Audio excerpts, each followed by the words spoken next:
Pratham, let's start.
So, good evening, everybody. On behalf of the team of International Council, I extend a very warm welcome to one and all present here. International Council is an initiative led by an alumni and the students of University of Delhi. The council is laid with an aim to host webinars with expert guest speakers and hold regular group discussions among the members of the council. Our goal is to polish the skills of the budding generation, add luster to their knowledge that it lacks, put forth their viewpoints, and understand the point of views of people around them. Now, let me introduce you to the core team of International Council. First of all, we have with us Mr. Kamal Kaushik, who is serving as the President of International Council. He has completed his graduation in BSc Statistics from Ramanujan College, University of Delhi. Up next, we have Chahat Sukhija. I'm serving as the content coordinator at International Council. Presently, I'm pursuing my graduation in applied psychology from Ramanujan College, Delhi University. Next, we have our social media coordinator, Ms. Sayam Arora, who is pursuing her graduation in applied psychology from Ramanujan College, Delhi University.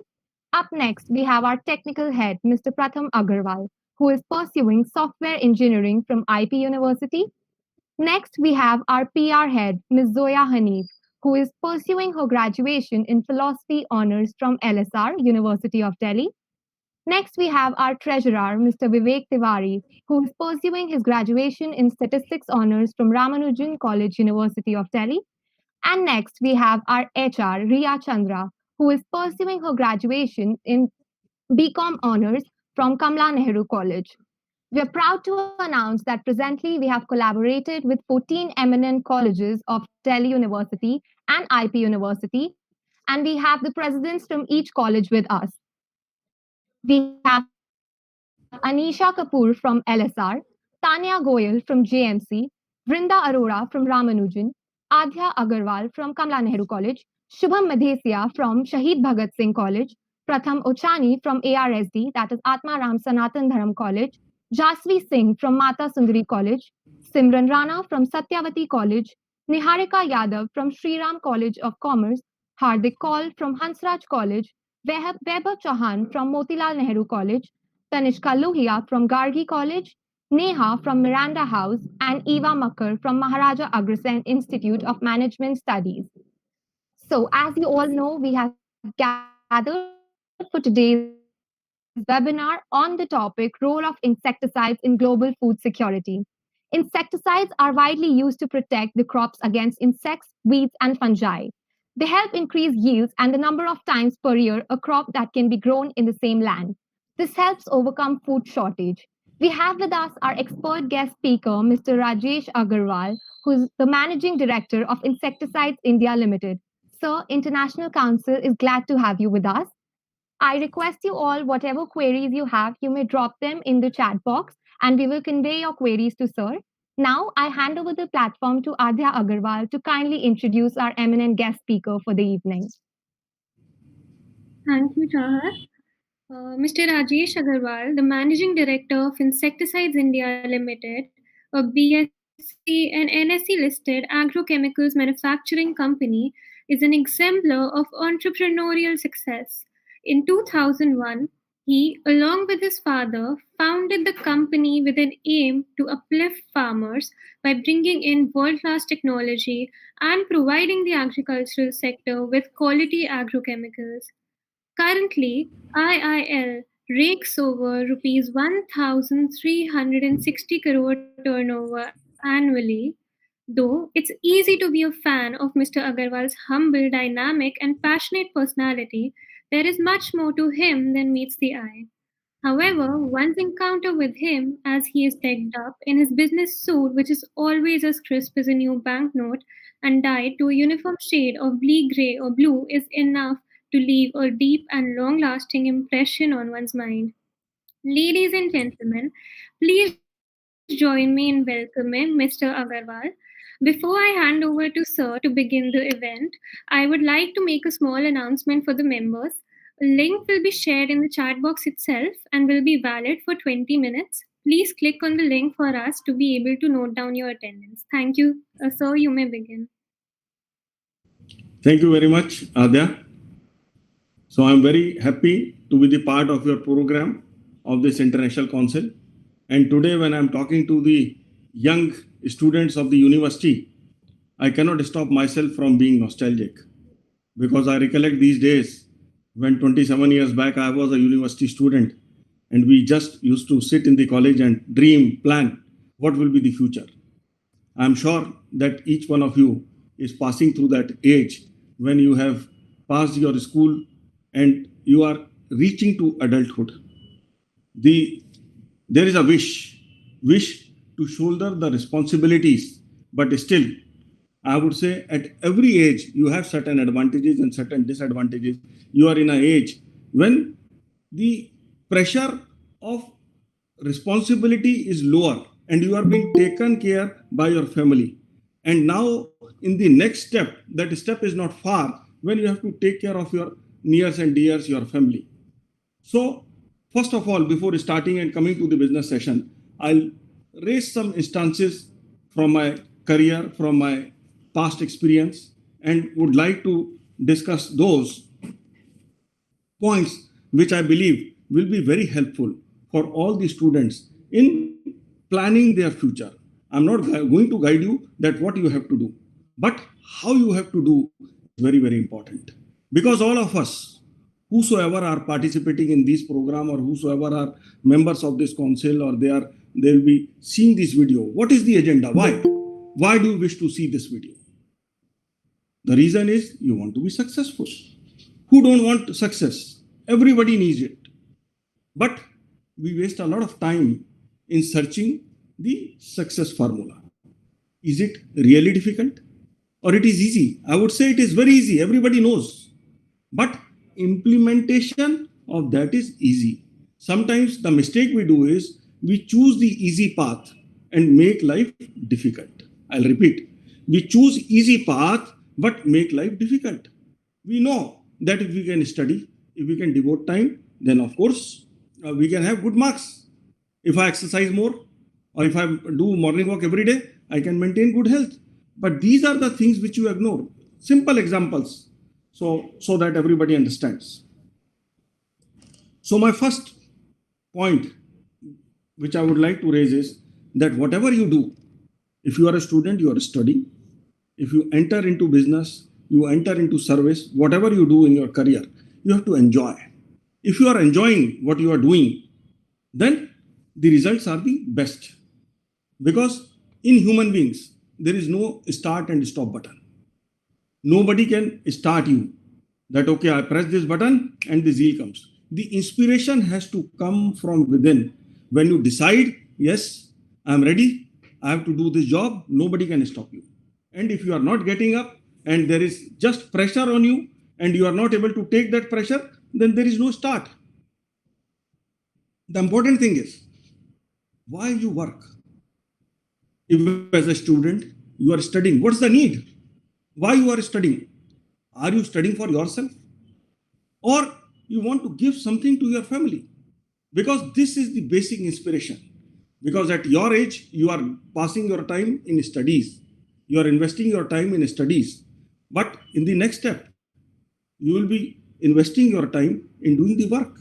It may be as in any position, anywhere. But the basic aim will be to help the family, to see that whatever are the dreams of your parents, whatever will be the dreams of your future family, you have to fulfill those dreams. And that is something which acts as the inspiration and keeps the man moving all through his life to this achieve this goal or that goal, whatever is the vision, we work very hard to fulfill that vision. Sometimes we hesitate to take hard decisions. Why? Because there is a fear of failure. We don't want to try new things. We think that if I fail, what happens? People will make a mockery. But first step is very important for any beginning. If you don't take that step, then success is difficult. You have to move, you have to go, you have to fight. If there is an exam, you have to study. Similarly, if you have to do something, then you have to work hard. You have to understand that from wherever, whenever, however you can do it. But you have to do that actually. If you don't do the thing, then you are out of it. So there is a definite fear of unknown. These are winter days, though the fog has not started in the big way. But fog has a lesson to teach us. Because when there is fog on the road, you cannot see long distance. You can just see a few meters. You don't know what is there after those few meters. But when you keep on moving in whatever vehicle you are, it may be a two-wheeler or a four-wheeler, at a reasonable speed, as you go ahead, you see more ways. I mean to say that the target, whatever we make in our life, it has to be continuous. And we have to enjoy all the milestones. When I say milestones, because if I make a big target, reaching to that target may take a lot of time.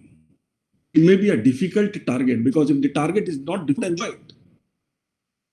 But if you take it in small milestones, these are the smaller milestones. I'll achieve this in these many months, these many days. I reach to the next target. I mean to say the growth target has to be planned step by step. It may be anything. And if you know with the timeline that by what time I reach this step, then you can enjoy. So I can say कि बड़ी खुशी के इंतजार में छोटी खुशी को कभी मत खो. Enjoy these small achievements because that will give you motivation. Again, for motivation, people have two views. Some people say that if somebody does your motivation or appreciates your efforts by himself, you enjoy. But at the same time, I say, even if you ask for it and somebody appreciates you, then also the enjoyment is similar. It is not less. You would have heard people saying sometimes, how is the work? How did it? Sometimes mom will say, how is the food? Father will say, I brought you gifts, kids. How are the gifts? So if you appreciate, the enjoyment is similar. And appreciation is very important in life. Similarly, there is nothing called stability. Yes. The life is to grow. Either you will grow positively or you grow negatively. I mean to say that if you are not growing your career positively, if you are studying, you have to continue that study, you have to continue that learning for the lifetime. Because suppose you are getting a salary of few $100s. If you want to go to the next level, then you have to study for that level. If you keep on learning for that level, then only you will be able to make your salary or to make your income bigger. Similarly, if you are studying, you are in the university. If you wish to take the expert courses, you have to learn. So similarly, the entire activity of life is like that. And of course, it is you who is responsible for all your work. There was an experiment which was conducted by some great person. He wrote a board that if you want to see who is responsible for your failure, come inside and you will find that person. People got excited there and saw their own photograph in the sense that there was a mirror. When they saw in the mirror, they saw their own face. So whatever are my actions, I am the person who is responsible for my actions, and I am the only person who is responsible to change myself. And there is nothing impossible in the world. You can do anything, and generally people see the success of the people, but they fail to see the hard work they have put. So for every success, there is ample hard work which you have to do, because you as students have already devoted more than 15, 16 years of your life on studying. Then you have reached to this level. And many of you will be studying further, specializing in different subjects. Many of you may choose to join business life, salary, for whatever, but you may choose your career. So people will be different. But the important thing is that I have to plan. I have to plan what I wish to do in next 5 years, next 10 years, where I want to be in next 15 years. If I can jot it down with timeline, then success becomes easier. So friends, I had to talk about agrochemicals, but I talked this because I could not stop myself, because this was an opportunity when I was going to see the young budding students. So I thought, let me share this information, because this has been the backbone of my success, and this was very, very important, which kept me, I would say, always very active, and helped me from starting the business from scratch and reaching to this level. The current pandemic, it has made us realize the value of food, the food we eat. Our country is shortly going to become the largest populated country in the world with the smaller land area. If you imagine in last 5-6 decades, how the population of the country has multiplied. And despite of that increasing population, farmer has put every effort to feed us. Our feeding requirements is changing. Our life cycle is changing. Now, people live for about 75, 80 years. You eat a lot of fruits, vegetables, pulses. From where are they coming? How they are coming? There is somebody called farmer who is working day and night, 365 days to fulfill your demand for food. You will be surprised to know that your country is doing very well in terms of agriculture, food production. India is number 2 in the world in terms of food production. When it comes to inland fishery, we are number 1 in the world. When it comes to milk production, again, we are number 1 in the world. I mean to say that farmer is doing a lot of effort to fulfill our requirement. He is working day and night.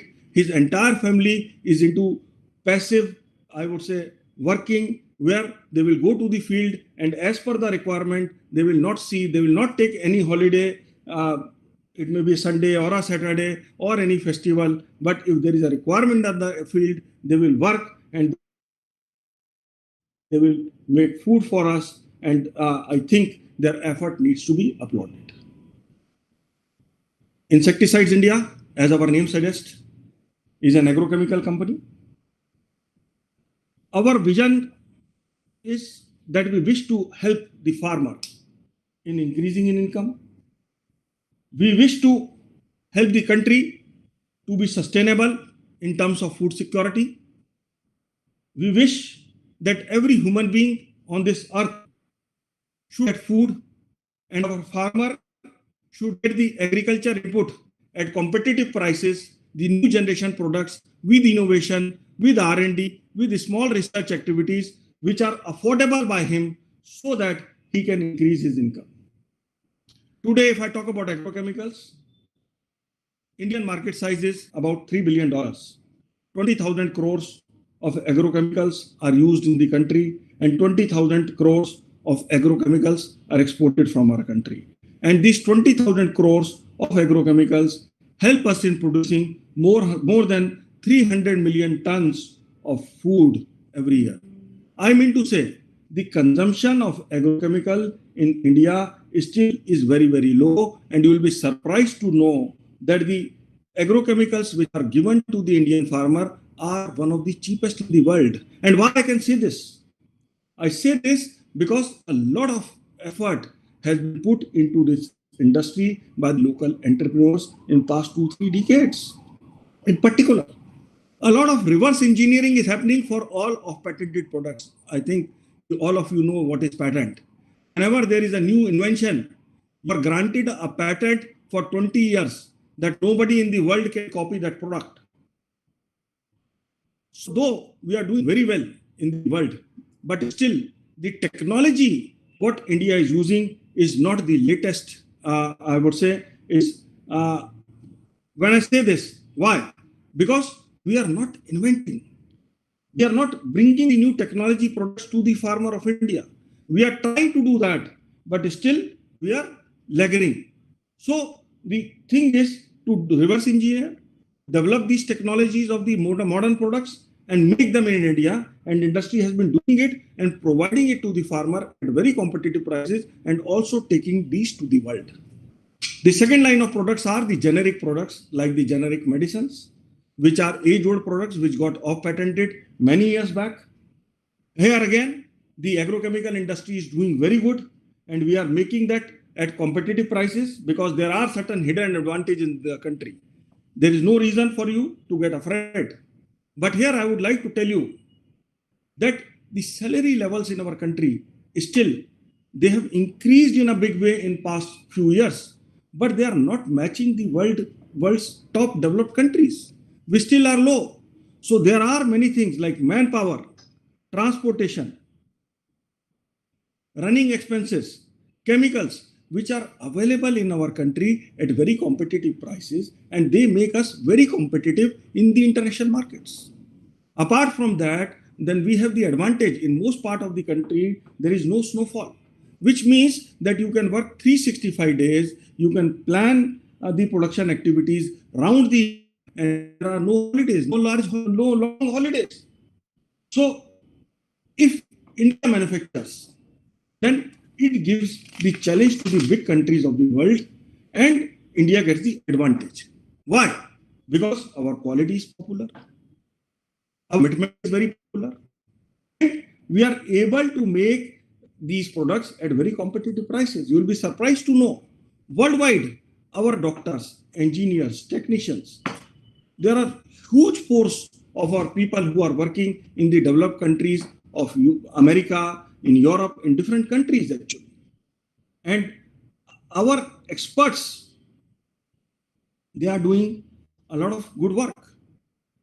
But still, agrochemical is a smaller market in our country, which is bound to develop, looking at the international scenario, looking at the program of the Prime Minister, who talks about Make in India, who talks about Atmanirbhar Bharat, which means that we should do everything by ourselves. We should try to curb the imports and try to increase the exports, and whatever is the requirement of the country, that should be made within the country. So a lot of efforts are being made by the industry in these directions, that how we can stop the exports, how we can imports, how we can backward integrate, how we can make the products in-house. And there is a huge potential to take these agrochemicals not only to the farmer of the country, but to the farmer of the world. I'll give one more example. India is the 4th largest producer of agrochemical. But when it comes to value, we are somewhere 13th or 14th rank. It is because we are not making the latest technology of product. Now there is a higher need that we invent in our country, we spend money on basic research and bring the products from India and take them to the world. And now the industry is seriously working on this. This raises one more question, that what is the reason why India is not bringing the latest generation of products, particularly in the segment of agrochemicals? Does the customer don't want it? Customer is happy with the generic old solutions? Is the customer so loyal that he don't want to change? Or the new generation products are very expensive for him to afford, so that a common farmer cannot afford these products? Or there are problems in registration, there are problems with the technology or India to develop these products? What are the challenges? I would say that the need of the customer is not a product. The need of the customer is the solution. What solution we can to the customer, how fast is very, very important. So today, then what is the reason? How can India enter into research? Why the spend on research is still low in India? But it is important question that can India be the food bowl of the world? Can India lead the world in agrochemical production? I would say yes. Today, the lot of work in research and development has started in the country. This work is not happening together. When I say together, I mean there is somewhere lack of collaborative approach. Similarly, there are a lot of universities, especially working on research. They have research fellows, they have people who specialize in chemicals, agriculture, but everything is happening aloof. They are not working together. But if we can, in some way, we can bring the industry and academia together, then the speed of growth can be phenomenal. But yes, there are various avenues of R&D, and I believe in all these avenues, there is a huge scope of R&D in India. The first one is reverse engineering. As I told you, reverse engineering is something where you reverse engineer, means whatever is getting off patented, it is controlled by any developed country of the world. When it gets off patent, you can develop this product into the country. You can market this product at competitive prices so that your consumer, your customer also get the product at competitive prices. That is the advantage, because people and the network know the product, but since the product is expensive due to the monopoly, they are not able to afford the technology. But if you can bring that technology by developing that within the country in-house and bring the product at competitive prices, then there are thousands of takers for that product. Second point is backward integration, because India depends on a lot of imports also. But if you can curb those imports by backward integrating, you are making one product by N-1, N-2 step. If you can make it from the basic chemicals which are made in India. So if you can backward integrate and you can stop the imports in some way, it gives the advantage. Similarly, as I was telling you, that consumer needs a solution. So if in some way we are able to provide him ready-made solutions, like in case of medicines, you have headache, you have fever, there are medicines available which can attack on both. Similarly, there are certain diseases which attack the crop at the same time. I would say that the plants are like human beings. The way we face the diseases, the plants also have to face the fungus attack, they have to face diseases, they have to face pest attacks. Apart from there is also weed control. What is a weed? Weed is unwanted plant. Like if you have planted roses in your garden and among those roses there is a rice plant comes up. It's a weed. But for a farmer who is cultivating rice, if there is a rose plant in his field, then it is competing with his plants. He don't want a rose between the rice. So rose is the weed for him. So there are products which are used as weedicides or to clean the lands. There are some products which are non-selective weedicides. I'm going little technical. I don't want to be, but here I would like to tell you that there is a lot of scope in bringing the ready-made solutions to the customer so that he gets better results, better thing. And similarly, since we are talking a lot of greens, the new technology, new formulations which are coming, the products which are coming for the consumer, there are more greener chemistry and they are also moving towards biological. So India is talking about a lot of biological products. The new X are coming. So in totality, I see that there is a lot of scope for agrochemicals and there is a lot of opportunity in front of the country when the world is looking as the alternate source for chemicals apart from China. Because today we have to admit that China is number one in terms of chemical production and also agrochemical production. But today, when somebody wants to move out, then there is a position which people look at India as the alternate source. And at the same time, there is the intention of the government for Make in India, and when they wish to discourage the imports, so there is a huge scope of development in the country. So, to sum up, I would like to say that if India can focus on R&D, I should say focus more on R&D, we can do reverse engineering, we can do new product development, we can do biological products, and also work on new chemistries or new product invention. Here I would like to point out that sometimes I say that we are champions in doing what somebody has already done. If I tell it in a bad way, then I can say that we are champions in cheating. If we know that where we have to go in traffic, in simple words, if I know my destination, then nobody can reach faster than an Indian, because the way we drive poorly, left, right, center, without seeing the signals, the way we are driving, it's very rash and bad driving. I don't advise that we have to follow that path. But if we know our destination, then we are the fastest. But if we don't know the destination, we get lost. That is the weakness. And that is one reason that we are not inventing. But here, I would like to tell you that we, as a company, Insecticides India, we are focusing on all directions of research, and we are working on research. And since I'm talking to the students, I would also like to tell you that there are various fields which you will be joining. There's a good opportunity in agrochemicals, because once somebody joins an agrochemical company in field of sales, he gets a two-wheeler immediately.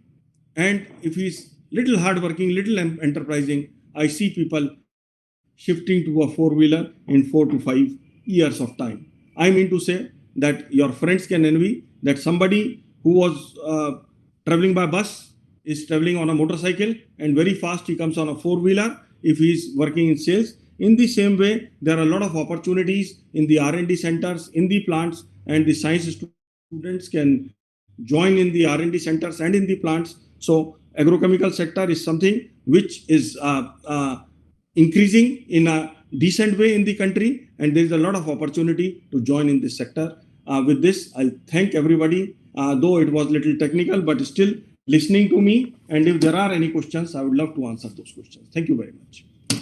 Thank you so much, sir. This was a very enlightening and enriching session for all of us. And we are all honored to have you. Our young minds have a lot of queries that are pouring in the chat box. I hand over to Ria to kindly convey the queries. And sir, if you could please address them. Thank you. Okay. Good afternoon, sir. Good afternoon. So we'll go with the first question. Prakash Ranjan, he wants to know how to reduce the use of insecticides in the production of food. Okay. That is a common fear in anybody's mind. The way the families are becoming nuclear, the way the awareness is going up. We don't want insecticides. We want that our food should be free from all chemicals. But here I would like to tell you, the more developed is the country, the more is the usage of chemical. I say chemical because we are using more and more chemical in our life. What should be the fear in my mind? The fear should be that the residue of insecticide is not reaching my plate. So the bad luck is that when the insecticides got started, the chemical pesticides got started, at time, the Nobel Prize were granted to the inventors. The first pesticide was DDT, the second one was BHC. Both the scientists who invented it were awarded with Nobel Prize. But later on, the scientists realized that the residue of this pesticide was not going from our food. It was entering in our food chain. It was entering in the mother's milk. It was impacting the mankind, and then we realized that we are somewhere wrong. Wrong in the sense that scientists initially believed that if the residue is more, it will keep on fighting with the insects. But lately realized that the residue of the pesticide has to go from the field within days of spraying. So today's chemistry is much greener. The residue has to move out of the field within 2, 3 or 4 days of spraying. So there is no question of pesticide coming to the food, because there is a period which is specified to the farmer that if you have sprayed a particular medicine or a pesticide in your field, then 3 to 4 days after you pluck your vegetables or fruits. So the high risk is where? High risk is only on fruits and vegetables. If we talk about the food grains, pulses, they come to our kitchen after many days. And once mom or we buy that and keep it in our kitchen, we eat it after many days. So the chances of residues are minimal in all these products. My only advice, I generally give 2 advices.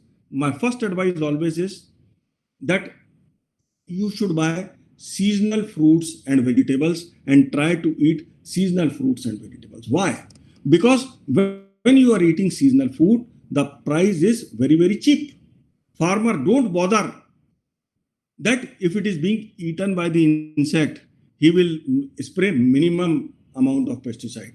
But if the price is very high, exorbitant, 100 rupees a kg for a vegetable, 150 rupees a kg, then sometimes he gets tempted to do more sprays. And then the chances of pesticide residue can increase. So don't feel proud by eating expensive fruits and vegetables. Try to eat seasonal fruits and vegetables. Just wash them before eating, and that is good enough actually. Some people, they try to peel the fruits and vegetables before eating. That also is good enough. I think I have answered your query.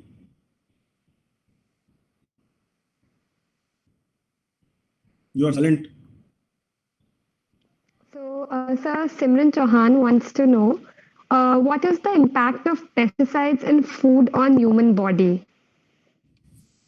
I would say that pesticides are always under review. They come to the country or to any market after a lot of review when it is examined that the impact on human body is not there. This science came into India about, I would say 50 years back. Before that, there was no ruling on chemical pesticide in the country. And this invention took place only after the Second World War. When the Second World War happened, the human population on this earth was 2.5 billion. And when we realized that human population has to go up, then the chemical pesticide started in a big way. But the new products, whatever are coming, the new chemistries, whatever are coming, they are much greener and there is minimum impact. Just to give an example, 25 years back, I joined agrochemical business. At that time, the type of dosages which we were using per acre of land, they were 5 kgs, 2 liters, 5 liters. But today, what is the spray of pesticide which go on 1 acre? 1 acre of land is equal to 4,000 square meters of land. On 1 acre of land in one spray, it is just 100 ml, 50 ml or 20 ml of pesticide which is being sprayed after being diluted in 200 liter to 1000 liter of water. So you just take a small quantity of pesticide which is 100 ml, you spray, you mix it with water, dilute it in water in 200 liter and then you spray on 4,000 square meter of land. So it's a huge piece of land and in those sprays there is hardly any chance of any residues. So just I would say that if we are afraid that a lot of pesticide is coming in our food, you be free. There is no pesticide which is entering into the food. There is a level called MRL level, which is called minimum residue level. There are some samples which fail, and there have been the proofs that about 1.5% samples have failed into the market, and where the MRL level is crossed. So I mean to say, there is very less food, and I advise you, as I advised you earlier, if you eat seasonal vegetables and fruits, the chances is minimal. Thank you.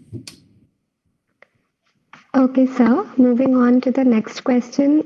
We want to know if there is an existing alternative to pesticides and insecticides. I would love to have an alternative because I myself want that the day I had come on earth and the day I leave on earth, leave from this earth, it has to be more greener. There is no better alternate. Because if you have to fight a war, you need a lethal weapon. If the opposition is fighting with a stun gun, I cannot go with a lathi in my hand. You know that you will definitely die. So if you have to fight, it's a fight. Fight between the insect and the fight between the human being. Who is going to eat? So the way the population of our country is barging, the land is very, very limited. The land is reducing continuously. Why I say this?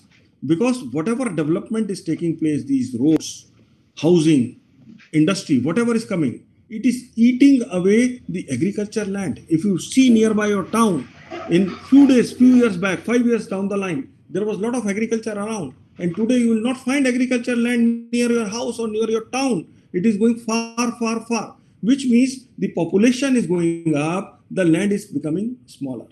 So there is no alternate actually. There is no alternate to it. There are, we get, as I was talking about nuclear families, the family income is growing. Both husband and wife are working. They are making good money. You need, sometimes you get tempted seeing the organic food label. But is that 100% genuine? What is organic food? Organic food is something where there is no chemical use, no fertilizer, nothing. So, which is impossible. To give a simple example, if you were vaccinated in your childhood, what does that mean? That will mean that you are saved from various diseases. If there is a servant who comes to your house from a very remote village where he did not had vaccination in his childhood, then what is the chance? The chances of getting the dreaded diseases is much, much higher in him. He will be, though he is coming from the village, he can be healthy, but the chances of becoming weak are very, very high. So there is no alternate. All the developed countries of the world are using much, much higher pesticide than what India is using. We are feeding 18% population of the world. The total pesticides market size is $65 billion and India uses just $3 billion, which means less than 5%. So by using less than 5% of pesticide, we are saving or we are feeding more than 17-18% population of the world, and we are also exporting our food grains. So we should be thankful to our farmer. Thank you. Yes, sir. There are participants asking if biopesticides is the alternative to pesticides and insecticides. Okay. Adding to that question, I'd want to know if what's the most relevant difference between the two actually. Okay. When you talk about bioproducts, what are biopesticides in India? In the case of biopesticide, there is no chemical. It is, you are dealing with microbes. When I say microbes, it means fungi and bacteria. So the biopesticides or the bioproducts in field of agrochemicals have to be necessarily of biological origin. They have to be the microbes, and the microbes have to become active in the field once they are sprayed. So you don't feel that if you feel a biopesticide, you don't feel that they are live microbes. But once they are sprayed, they become activated. Otherwise, they look simply like powder. So biological pesticide is a good solution. But I have another question. All of us, or most of us, might be using Chyawanprash. Is Chyawanprash a solution for good health? Is morning walk a solution for good health? If I have fever and I don't visit a doctor, I start doing a morning walk. Will that be a solution? Or I'll fall down on the street. So same way, if you have a disease, you don't go to a doctor. India has very advanced Ayurveda. We also use homeopathic medicines. But still, if there is some disease, we have to go to doctor, which is an allopathic doctor. We have to go to a hospital. In the same fashion, farmer is investing his entire life. He is the smallest entrepreneur who is taking so much risk. His entire family is working on the field. And once he sees the pest infestation, who is going to eat his entire crop, because despite of using this $3 billion of pesticide, more than $90,000 worth of crop get wasted in the fields. So there is a huge loss, huge crop loss still, which is happening, and it is going to increase. And if we allow these insects and diseases to damage our crop, then there will be no food left for us actually. Still, India is, there are a lot of organic areas by default, the hilly areas, the far remote areas. There are many areas where are no agrochemicals available. If they can be converted into the organic zones, where the farmer can get more value, then it can be more practical target. But if we try to convert the inorganic zones, means the areas where we are using already fertilizers, pesticides, other agriculture inputs, which are the part of advanced agriculture. From advanced agriculture, you cannot come down to primitive agriculture means. I mean to say that if I have to go from Delhi to Mumbai, I'll think of an aeroplane. If I have to go to USA, again aeroplane. If I have to go to moon, I have to think of rocket. So in the same way, if the requirement of our country is so high, we cannot think organic, because organic alone cannot be a solution. And biopesticides, yes, they are good for plant health. You can do the prevention. If you are doing morning walk daily, if you are eating Chyawanprash daily, this means the chances of getting a disease in you is lesser. So you can increase the health of your crop by using organic products. I run a R&D center which is purely biologicals. I run a plant which is working purely on biologicals, because I know, yes, that is tomorrow. But still, lot of technological breakthrough needs to happen there. In chemicals, we are already advanced. In biologicals, the world is into developing stage.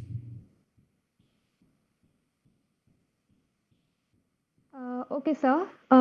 So moving on, we have, can BSc in chemistry students join the industry? Yes, why not? So there is a lot of potential. BSc chemistry students, they can work in the plant, they can work in R&D, they can work in development if they have interest. So whatever, there is a very good chance of joining the agrochemical industry, lot of opportunity. Okay, sir. So the next question is that how can we counter the negative consequences that usually happen of using the pesticides? I would say that most of them are myths actually. Generally, things are not happening. But if there is somebody gets infected by the insecticide, then he has to consult a doctor, and whatever the antidotes are there or something is there, that is already mentioned. So if somebody drinks a pesticide by mistake, then the chances of getting affected is more. Generally, while spraying also, the chances get highly reduced because the thing is diluted, and the experts know how it is to be sprayed, because generally you spray the pesticide in the direction of the air, not against the air, so that it is coming on you. It's not coming on you. So as a consumer, if I am a consumer, then there is zero chance of me getting affected by a pesticide residue. There is very minimum. So if you can take simple precautions, as I told you, eat seasonal fruits and vegetables, you are doing already enough. There is no chance. Yes, sir. Okay, moving on. We have, where do you see the Indian food security scenario in the next 50 years, taking into consideration per capita resource availability? It's a big challenge in front of the country, because ours is the agriculture economy. And if we look at our country, more than half of our population lives still in villages and depends on agriculture. So it's a lot many people who are working in agriculture. And tomorrow it's a big challenge that how the people move out of this field. Because if we look at agriculture, then agriculture contributes less than 17-18% to our GDP, where more than 55% of the people are working. So you can say it is economically unviable, but it is a very important business, very important thing. Why? Because the growth of our country depends on the growth of our villages. And if the villages can prosper by producing more food, then the overall country can prosper in a big way, because the prosperity which comes into the villages, it gives more effect for the prosperity of the country in totality. So I would say that India is working a lot. We are working for increasing the yield of the farmer. This is white, this is green. So we forget to think that how it can be green if there is no fertilizer used, how it can be more healthier from the inorganic crop. It cannot be. It cannot be. But yes, since the mind starts working and there is money in the pocket, so we get flattered and sometimes we buy from faulty labels. Okay, the awareness which we had today with insecticides and their roles was great. Do farmers also know these details and are aware of what India is doing and what are the figures, as that is also necessary? Thank you very much. Thanks, everybody. Yes, sir. Yeah, they go ahead. Yes, sir. Sir, can you answer just two more questions? Yeah, People sure. have about taking internships in the company and the procedure for getting placements. So, Ria, can you please take that? Yeah. Sir, students want to know if there are internships provided by the company in this domain, and if there is a procedure for getting placement in sales department in the agrochemical industry. Yes, the students can start from internships, and after doing the internship, when they understand, they have developed a little understanding, they can, of course, go for, they can pursue their career in sales. Generally, in the starting position, the sales career will be in the remote areas. Remote areas means the villages of India. So if you belong to some distant territories or something, it is easier. If you belong to a city, some people find it difficult. Some people enjoy the village life, so they want to enter into sales. So it depends on the personal individual interest, how you wish to pursue your career in sales. So it is the frontline sales or it is the back end sales again. Because if it is the back end, then you have to sit in the office. And if it is the front end, then you have to be in the field. So what role you do you take? It depends. So there are opportunities everywhere. Easily it can be done. So I see the starting point can be taking the internships. That is possible.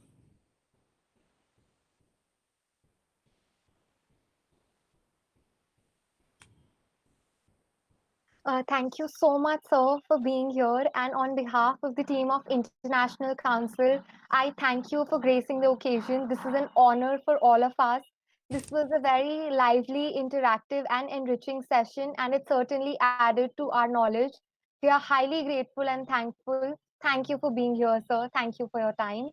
And I thank all the attendees for being here so patiently and for being so inquisitive.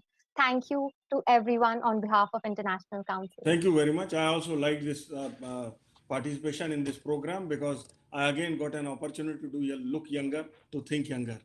So I like this young company. Thank you very much. Thanks, everybody. Thank you, sir. Thank you for Thank your you. time. I'll be signing off now. Thank you. Thank you so much, sir. Thanks, you.